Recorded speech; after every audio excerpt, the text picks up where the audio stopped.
Hey, what's up, sports world, and welcome to the Real Untouchable podcast with me, Ray Diggs. Hey, I want to talk about what's going to be new on the new podcast, the YouTube channel, Instagram, Facebook, everything, and everything that I'm going to be talking about. As you see the new merch that I got, but let's get into it. Okay, I will be talking about the NFL, NBA, college basketball, women college basketball as well. I love women's college basketball, but right now I will be getting into high school football. Hey, let's talk about high school football for a second. What teams will I be covering? I will be talking about Arkansas high school football. I will be talking about California high school football, Texas high school football, and I'm probably going to lean into maybe Florida high school football as well. Let's talk about my hometown, which is Arkansas. I want to talk about a few teams that I am excited to watch. One being in 4A, which is Little Rock Parkview. I love this team right here, man. I went down there to Little Rock for the state championship and watched this team play. And man, I'm gonna tell y'all something.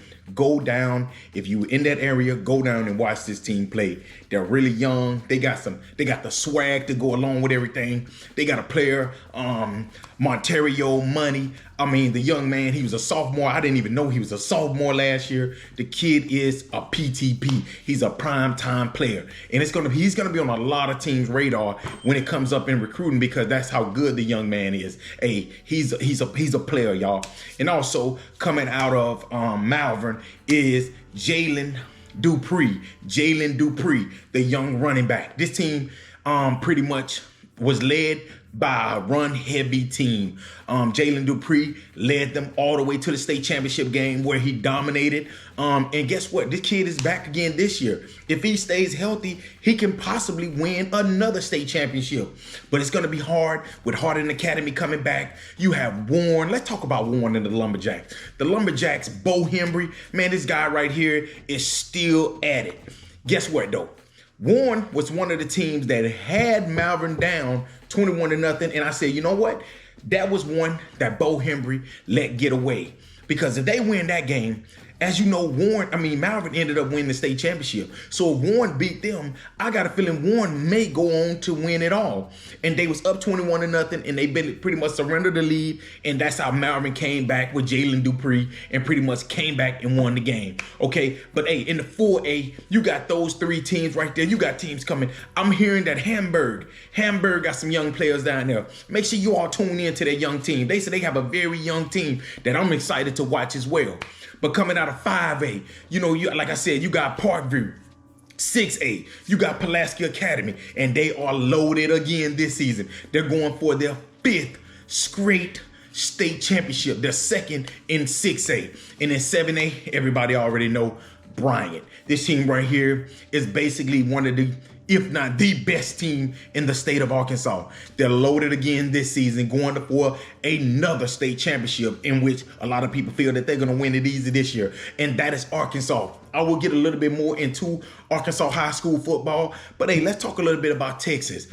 I am very excited for Texas 6A, the 3 best teams in 6A. Hey, Texas 6A is the hardest in Texas. A lot of people say Modern Day out of California is the best team in high school football. A lot of people say it's St. John Bosco. I think that it's the 2 teams that I feel can go neck to neck with these 2 teams. It's Duncanville and North Shore. North Shore coming out of Houston, Texas. These are 2 hell of a teams. But I'm going to tell y'all something. Duncanville met against North Shore in the state championship game. Duncanville ended up finally beating North Shore. But North Shore lost their starting quarterback, which was Caleb Bailey. Caleb Bailey is, as everybody know, the freshman, the super freshman that goes out and take over as the quarterback for North Shore and runs the table. They win the state championship. He was only a freshman. Last year, he was a sophomore. This year, he's a junior and he's back. And I got a feeling that he has something to say about last year's state championship game, in which they lost to Duncanville. Duncanville, it was time. It was time for them to finally get over that hump. It was time for them to finally win a state championship, and they got one last year. How would this season right here go? And another team that's going to challenge those 2 teams in 6A will be, guess who? Westlake, coming out of Austin, Texas. Westlake is loaded again this year. They have the running game. They have their quarterback that's coming back.